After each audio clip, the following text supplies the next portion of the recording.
আসসালামু আলাইকুম রহমতুল্লাহ।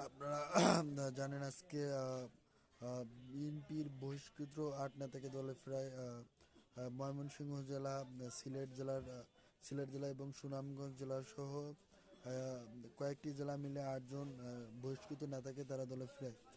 মূলত এটা আসলে একটা অশনি সংকেত হিসেবে আমরা আখ্যায়িত করতে পারি।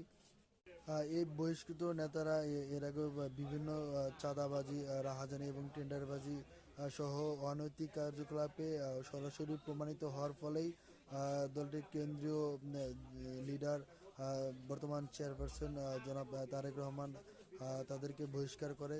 এখন নির্বাচনের আগে এরকম ইমেজহীন এবং নষ্ট চরিত্রের লোকদের পুনরায় দলে ফেরালে আসলে বার্তাটা খুব ভালো হয় না বলে আমরা বিশ্বাস করি। আমরা চাই এই বিষয়ে দল আরও স্ট্রং পজিশন নিক এবং বহিষ্কৃতদের আজ